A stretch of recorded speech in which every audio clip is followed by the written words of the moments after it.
So, Jennifer Partridge teaches how you don't always get what you want, you get what you need.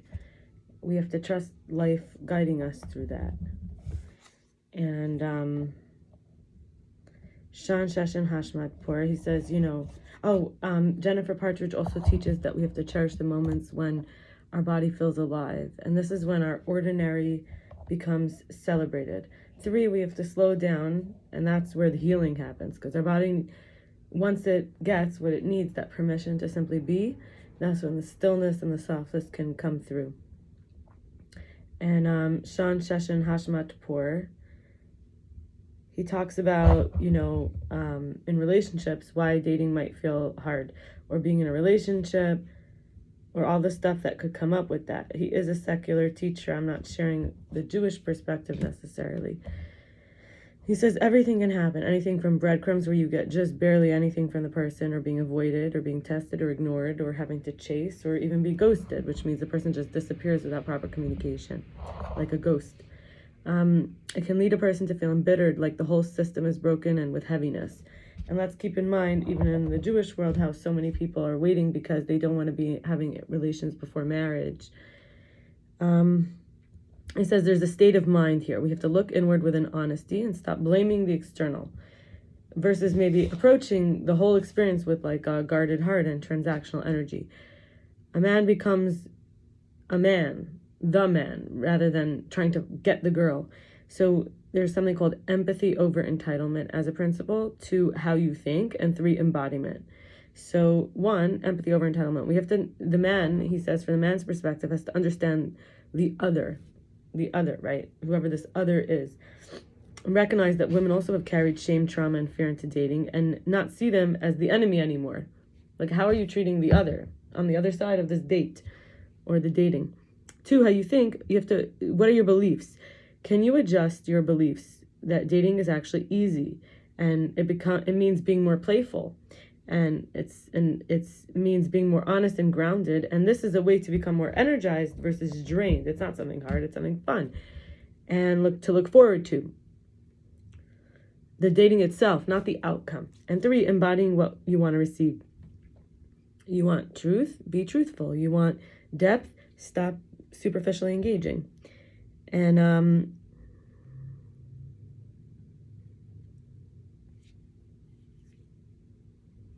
he gives 2 more principles.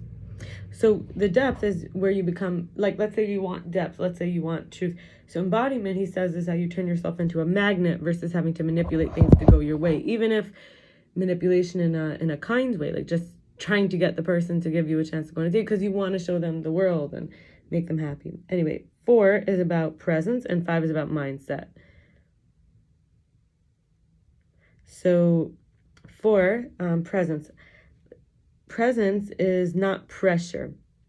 It's a groundedness in the moment, and versus pressure, which is attached to an outcome. And that's, so you can let the right woman for you or man reveal himself or herself over time. 5, mindset is a mirror. So whatever you're expecting is what you'll be looking for. So you'll be more likely to have it come up.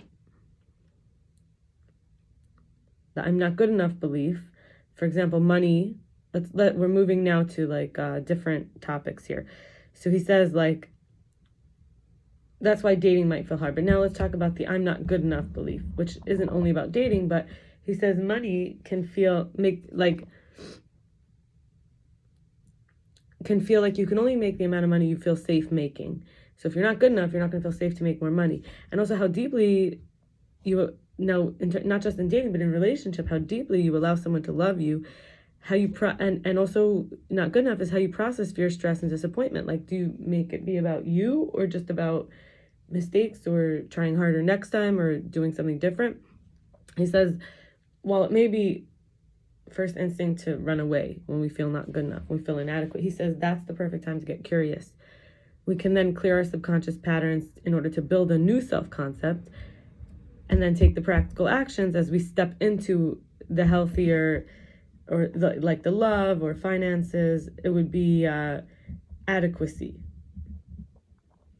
For example, I don't want to come off too salesy, or it's not the right time to speak up, or I just don't feel ready yet, or I don't know what to say. That's a fear of being seen. but our energy doesn't lie. That fear of being judged or sounding too self-promotional or failing publicly, which I could say that's something I resonate with, fear of success, and not that I have a fear of failing publicly, but that it's something I've battled. And the responsibility of the eyes on you or the pressure on you, fearing that if you really go all in, it still won't be enough, like this inadequacy. And this is something that sometimes people have called imposter syndrome. But I don't like calling it imposter syndrome because you're not really an imposter. You're just showing up into your life as the new version in that moment. So he says we really have to own that space that we take up. In other words, you're not an imposter if you take up that space. That is a rewiring of the nervous system. It's like the wattage of the electricity, right? That it has to feel safe to be seen. It has to be coded in so that we don't react with fear to make it not happen. And this, we can let go of calling sales as salesy. It's not manipulation. We can also normalize rejection and recognize that not everyone's going to say yes and is not supposed to. We can also learn to find a way that we make the decision that success is safe. And this is the idea of sovereignty. Being unavailable doesn't make me bad. And projecting emotional needs is expecting someone else to carry the invoice. And guilt tripping is manipulation in a bathrobe. And that real connection does not need performance. It requires presence and respect.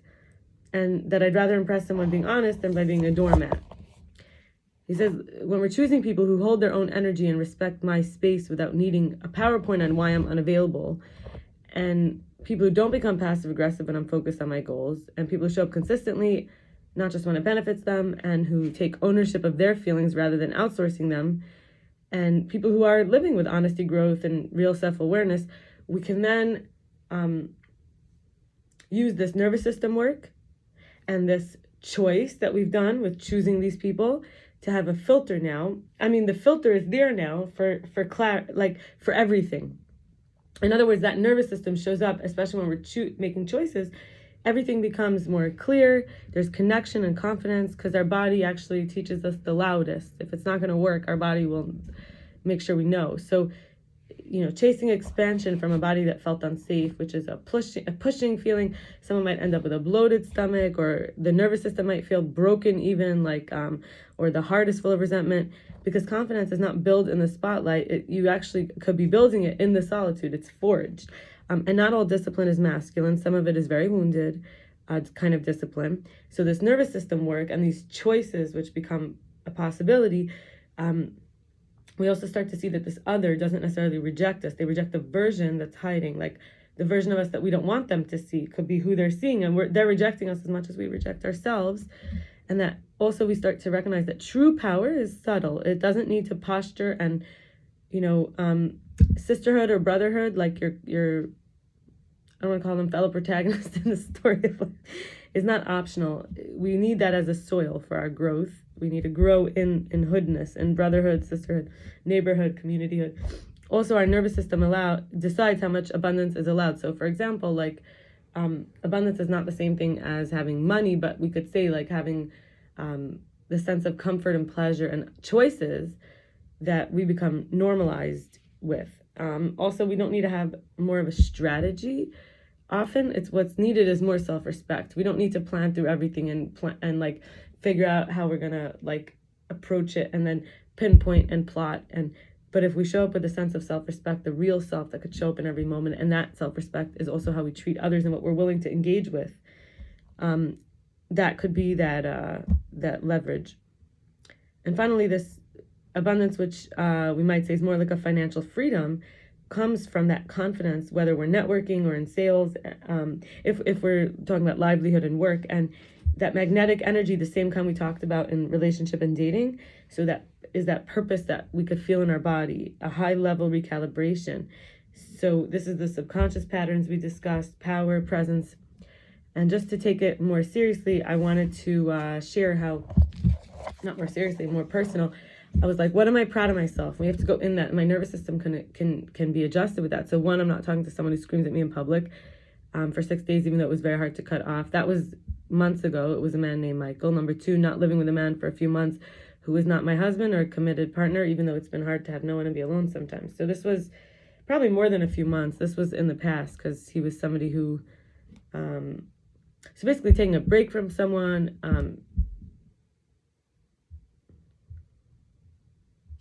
The truth is I wasn't living with a man. I had during the winter, somebody staying in the hallway outside. It was public enough that the landlord could walk through if she wanted at any time. We weren't alone in my apartment. But just having someone around sometimes, and it wasn't every day. And then I want to share how in SLAA, which is Sex and Love Addiction or Avoidance Fellowship Anonymous, so I was learning about why I compare, proof of why I'm not married or chosen. And often I tell myself I'm unlovable or not feminine enough. I also compare when I feel like someone's untrustworthy or unreliable, or when I feel like I did something wrong that I can control or fix. Then it'll be better, where better is what I'll get when I'll get my way. Like, oh, if I get my way, I'll be happy. In order to be served or to be comfortable, right? This is when I'll start comparing. Another time I might start comparing is when I want and deserve I feel like I want and deserve double standards. Like I shouldn't have to do what I want others to have to do to be unhealthy or stagnant, while someone else, I want them to be healthy and growing. But this kind of pattern makes me lose sight of my gifts, abilities, and fruits of my labor. So, comparison, there's a saying, like, comparison is the killer of joy or something. So I thought that was continuing why while we're not looking at others, our goals often bring us to the work we have to do. And finally, comparison by Christoper Marley. There are no precedents. You're the first one that ever was. We often compare ourselves to others and